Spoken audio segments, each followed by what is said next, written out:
Hi there, crafty friends. I've got another card to share with you today. This one is the gatefold, but I figured out a way to put the butterfly on so that it doesn't have to be split in half and it can still look like part of a whole card. So I thought I'd share that with you today. So let's go ahead and get started. First, you want to start with a sheet of paper that is at 4 1/4 by 11. So cut long ways if you've got the 8 1/2 by 11. So 4 1/4 by 11. And we're going to score that at... Okay, so I had to go get my scoring board. So we're going to score this at 2 3/4 and 8 1/4. So let's find 2 3/4 right here.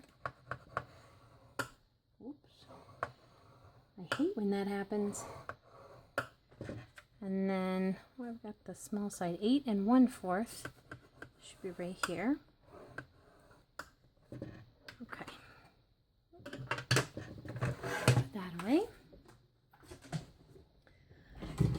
You always want to fold into the side that you've just scored. Works best.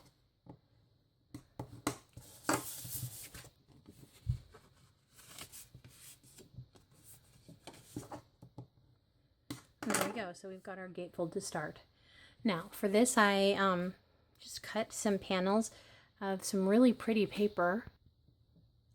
It is part of the English Garden Designer Series paper. And I chose the one that I liked the best. And I did these. Now I don't remember my measurements. Let's check. Here we go.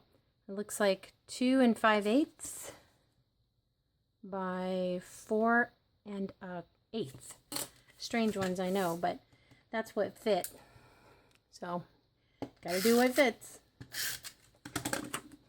And I just centered those in each side. So it looks like I have a decorative door, I guess.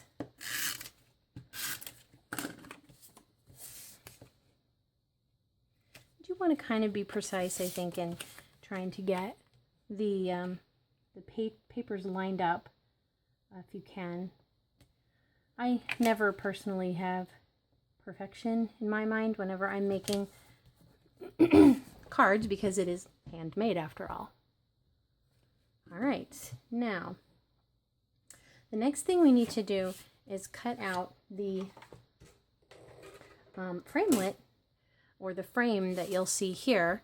And to do that, I used one of the deco labels. I believe it's the second from the biggest. I'm just going to cut that out. I'll do that off camera. All right, got what I need there. And I wanted it a little bit more spiffy, so I decided to add in the embossing folder. This one is the one I used, and it's called Lovely Lace. So I'll do that one off camera too. And now we've got that. So that's what I'm going to put here in the center to get that center spot. But I do want to show you the fun little way that I figured out to cut it, so it's pretty centered. So I measured the edges of this so I could, of course, find the center, and it turns out the center for this one is 1 3/4. Now, I just lined that up so that the point, sorry, I'm going too far, so that the point was right there. And the cool thing about this particular size is it sort of fits right in the notch here when you get it lined up right. Have this right. Oh, that's why I was having trouble. I had the embossed side wrong. So once I've got it lined up to 1 3/4, I should be centered, and this little thing sits right in there, and which is nice because it makes it more sturdy. And then give it a quick run, and you've got it split.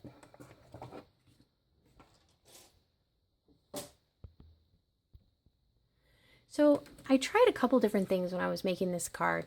You've seen this one, of course, and it has a sentiment at the bottom. I also made one without, and when I did that, I chose to center all of this more. I do like the way it looks, but I really wanted to have a sentiment. And what I found worked better is to scoot everything up so that it'll all fit, of course.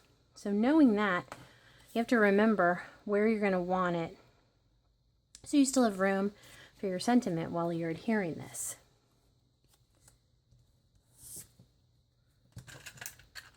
Both sides feel like they're embossed to me. Okay, so I'm going to put that pretty high up to be sure I have lots of room. And you want to be certain you line that up perfectly with the pattern so it looks like it's all one piece. And because I'm right-handed, I'm always doing this to make sure I can get it lined up really well with things. Okay, so once those are on, now you want to add in the little holes so that you have a place to tie your ribbon.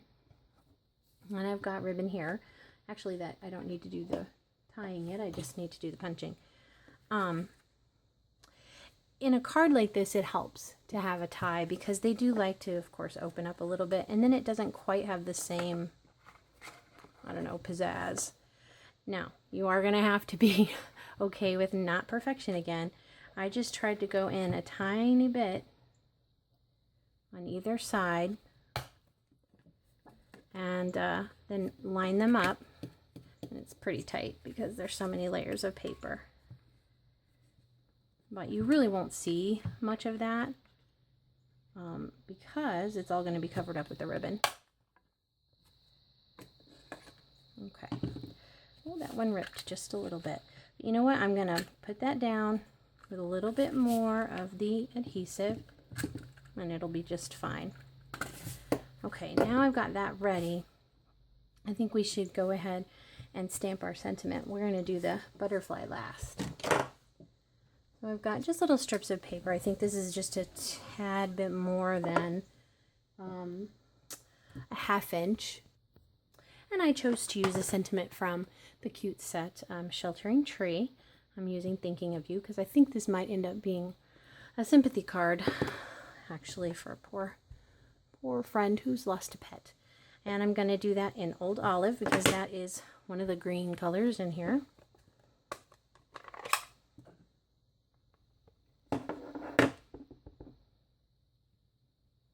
Right in the middle, because I'm going to use the adorable little banner punch on the edges.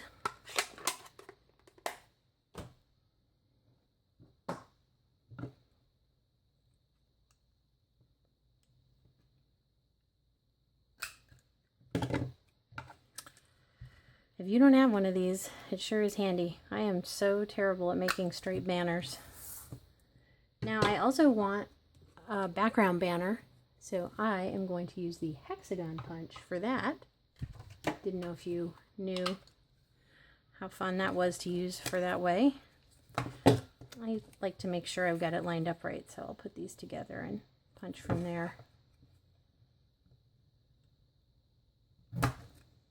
Whoa, it almost hit me.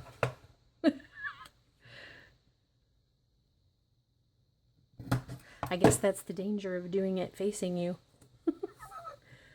Anyway, I kind of like the way it looks where it's extra long like that. You might not, and if not, you can of course cut off more.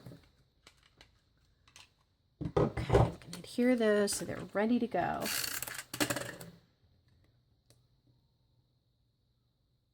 Alright, try to line that up more centered. So, we're ready for an adorable little butterfly. And this is part of the butterfly framelits. I'm using the smaller one. And I will also be using paper from that English Garden DSP. So let me go cut that off camera. I'll be right back. I figured you didn't want to watch me poke out all the cute little things that come out of that. So this is going to be the part I wanted to be sure I showed you. Actually, I'll go ahead and put the other pieces together first, maybe. Oh, we need to do the inside. I didn't even show you the inside. I forgot. I chose to just put some butterflies from the Garden and Bloom stamp set. That's this one. it goes with the paper I'm using. So I thought it was perfect.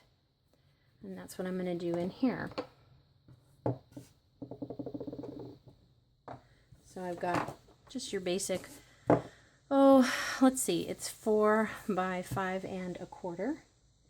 And for this one, stray button. For this one, I'm going to do the pink, or the blushing bride, actually. And I'm going to do first the outline butterfly. And then I'm going to do this one, which is sort of the inside. But I'm going to stamp off once. I guess I did that off camera, sorry. Just to give it a lighter look. It looks really, oh, always the other side. Try again. So right here, let's do that. And then one stamp off. Try not to touch my paper wrong again. There we go.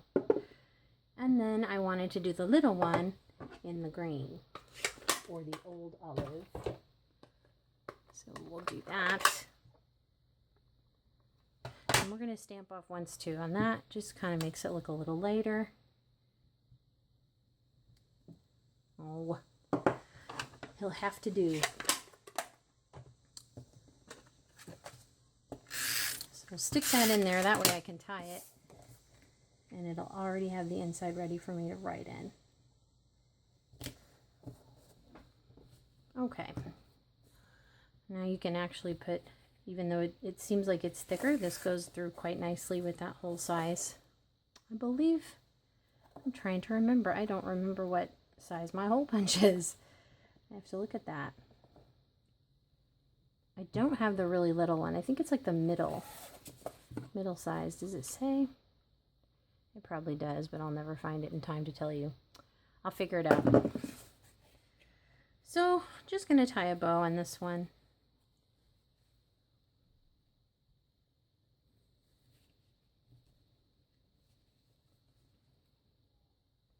I'll probably have to mess with it, but for now I'll just get it tied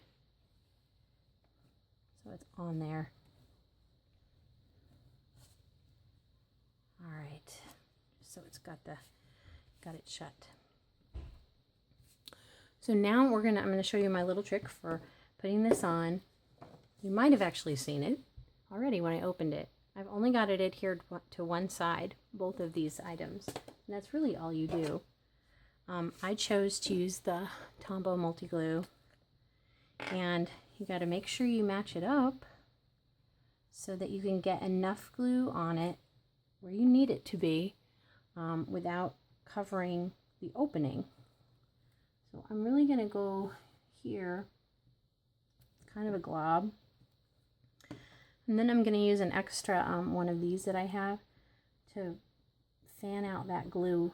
Well, it appears as though my camera decided to shut off before I finished, which of course I thought I was recording the whole time. So I'll just try to show you these last steps. Gotta love technical difficulties. I put the butterfly on with just glue here. That way it still opens up like a whole regular card and you don't have to cut the butterfly. And then the last thing I wanted to do was put on the sentiment. Wherever you think is right is good, but I only have glue on the same side. You could alternate. You could have it over here and have this one over here, whichever you prefer. I added in some cute little pearls as well. And then, of course, I need to fix my bow. But essentially, you get the idea. It still works like a regular card. When someone gets it, they can open it up. They can see it opens like a regular card, and they'll get their sentiment, and they'll just see this part over here. So it's a fun one to make, and I'd love to hear whether you prefer it with the sentiment or without. I don't know. I like both, but I'm not sure. So I hope that you enjoyed the video. Sorry for the technical difficulties at the end, and thanks for stopping by. Have fun crafting. Bye-bye.